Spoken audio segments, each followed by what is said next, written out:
동그라미 하나, 둘, 셋. 요상하게 생긴 이 물건 어디에 쓰는 물건인지 기억나는 분 계신가요?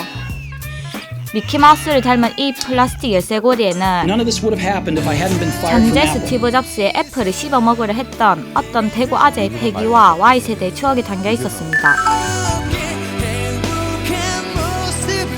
국제통화기금의 IMF로 나라 국간이 거덜나고 국민들이 금을 모으던 90년대 후반, 내일 모레면 50줄이 되는 대구 아재 한 명이 멀쩡히 잘 다니던 삼성을 때려치웠습니다. 남들은 회사 못 들어간다고 난린데 미친 거 아냐?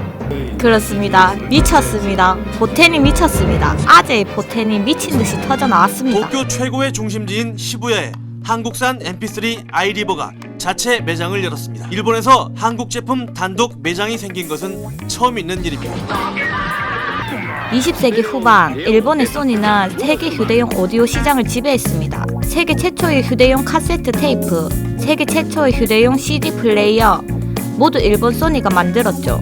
바로 그 소니 본사가 있는 도쿄에 입성해 못난 MP3를 둔 소니에게 미안하다! 를 외친 패기 쩔던 한국산 MP3. 그것이 바로 양덕준 대표의 레이콤이 만든 아이리버였습니다. 1999년 자본금 3억 원과 직원 7명으로 시작한 아이리버. 7빼기3은 뭐다? 4. 4년 뒤 전세계 MP3 4대 중 한 대는 아이리버였습니다. 전세계 점유율 25%, 국내 점유율 70%를 차지했죠. 중소기업에서 고작 4년 만에 어떻게 이런 일을 해냈던 걸까요? 세상에 없던 제품을 만들어주게 양 사장님이 거의 모든 부분에 다 참여를 하셨던 것 같아요. 그 사장님하고 안 친한 사람이 없었죠. 사실 아이리버는 최초로 MP3를 만든 회사는 아니었습니다.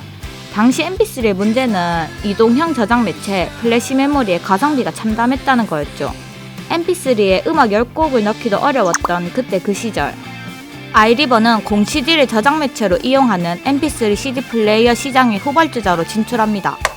그리고 당시로선 혁신적으로 모든 음악 파일을 재생할 수 있는 멀티 코덱 기능을 최초로 개발해 대박을 칩니다. 귀찮은 파일 변환 과정 없이 아무 음악 파일이나 그까이 거 대충 다운받아서 대충 CD로 꽂으면 됐던 겁니다. 거기다 무려 요즘 스마트폰처럼 업데이트를 지원했습니다. 일단 한번 사두면 펌웨어 업데이트로 새 기능을 추가할 수 있었다는 거죠. 그 결과 설립 2년 차에 미국까지 진출하며 미국 시장 점유율 1위를 차지했습니다. 하지만 영광 뒤에는 언제나 위기가 도사리고 있는 법. 2001년 애플이 MP3의 플래시 메모리가 아니라 하드디스크를 때려박는 역발상으로 무려 5GB 저장 용량을 가진 아이팟 1세대를 출시합니다. 용량 싸움으로는 가망이 없다. MP3 제작사들은 비록 용량은 작지만 크기도 작고 가벼운 플래시 메모리 MP3를 부지기수로 쏟아냅니다. 하지만 이번에도 살아남은 건 또다시 아이리버였습니다. 어째서? 똑같은 옷 입은 사람만 봐도 기분 나쁜데 모두 똑같은 MP3 플레이어? 같은 거라도 전혀 다르게. 얼마나 소비자의 마음을 빨리 읽고 그다음에 그 트렌드를 이끌어 나가는가, 그게 성패가 달렸다고 보고요. 아주 공격적으로 이 시장을 공략할 예정입니다. 자고로 MP3라 함은 모름지기 각 그랜저 마냥 내모져야 하거늘 삼각형으로 MP3를 뽑는 반항이 있었으니 아이리버가 그 주인공이었습니다.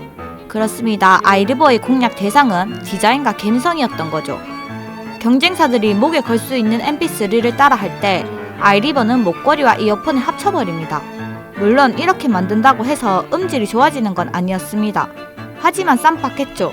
이유는 그거 하나로 충분했습니다. 애플의 아이팟 등장 이후로도 아이리버는 여전히 강했습니다. 국내에서는 여전히 절대 강자였고 미국에서의 점유율도 여전히 높았죠. 그리고 마침내 승부수를 던집니다. This will be about a $279 device. It's got color screen for photos. It's got FM tuning. Very simple little user interface. Gorgeous. Very nice device there. 무려 빌 게이츠가 자진해서 소개를 한 전설의 제품 아이팟 저격을 노리고 만든 하드디스크형 MP3 H10이었습니다. 내 애플 씹어먹고 올게.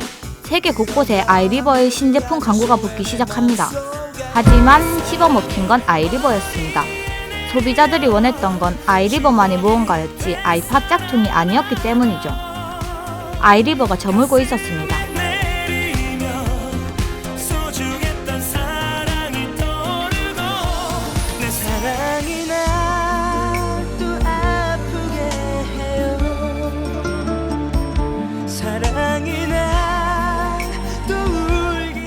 어디에도 없던 걸 만들어 보자던 초심으로 돌아가 후속 모델인 뮤10과 클릭스에서 아이리버는 버튼을 완전히 없앴습니다.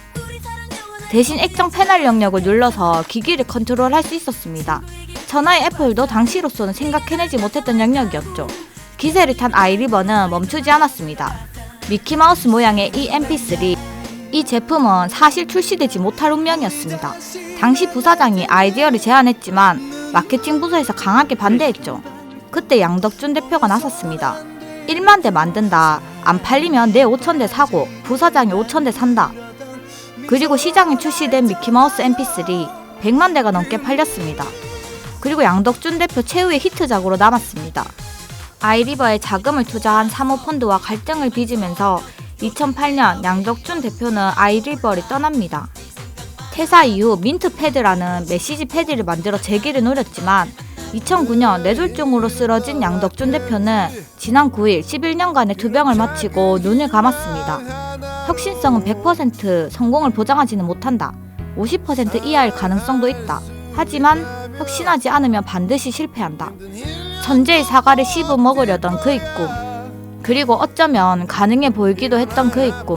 그의 꿈은 끝내 이뤄지지 않았지만 그가 남긴 작품들은 당시 꼬꼬마였던 이들의 지나간 시간 속 작은 추억의 한 조각을 연주했었습니다.